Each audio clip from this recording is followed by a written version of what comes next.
সম্মানিত কৃষক ভাইরা, ডিকেবি মিঠুন ঘোষ চ্যানেলের পক্ষ থেকে আন্তরিক শুভেচ্ছা অভিনন্দন। আজকে আমরা আসছি একটা পাতা খোলাতে। এই যে কাকার এই পাতা খোলায় একটা সমস্যা হচ্ছে, সেটা হলো এই যে পাতাগুলো দেখেন আগা থেকে শুকিয়ে মারা যাচ্ছে। এই যে পাতাগুলো সব আগা থেকে শুকিয়ে মারা যাচ্ছে। হ্যাঁ, এখানে এখন কৃষক ভাই আপনারা অনেকে চিন্তা করতেছেন যে অতিরিক্ত ঠান্ডার কারণে কিন্তু এই পাতাটা মারা যাচ্ছে বা এমন কিছু। আসলে এটা ঠান্ডার কারণে এই জিনিসটা হচ্ছে, এবং ছত্রাকনাশক এখানে আপনাকে একটা ব্যবহার করতে হবে। যদি এখানে একটা ছত্রাকনাশক আপনি দেন, তাহলে ধানের পাতাটা আর মারা যাবে না। এখন কি দিতে হবে, সেক্ষেত্রে আমাদের বায়ার ক্রপ সায়েন্সের একটা ভালো ঔষধ নাটিভো।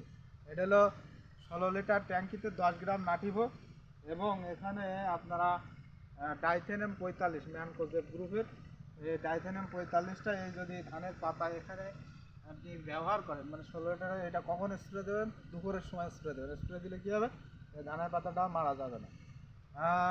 এবং এই ধানের পাতাটা দেখবেন যে খুবভাবে দ্রুত বাড়তেছে। এজন্য আপনারা যাদের এই সমস্যাটা হচ্ছে, অনেকে আপনারা দোকানে বা কোথাও গিয়ে সমাধান পাচ্ছেন না, আমাদের এই ভিডিওর মাধ্যমে আমরা এটা দেখাচ্ছি। এখানে আপনারা যাদের এইরকম সমস্যা হচ্ছে, পাতা শুকিয়ে মারা যাচ্ছে, সেখানে আপনারা 16 লিটার ট্যাঙ্কিতে 10 গ্রাম নাটিভো এবং 50 গ্রাম ডাইথেনিয়াম 45 এইটা একসাথে মিশ্রিত স্প্রে দেবেন, ধানের পাতাগুলো আর মারা যাবে না। সবাইকে অসংখ্য ধন্যবাদ। লাইক, শেয়ার, কমেন্ট করবেন।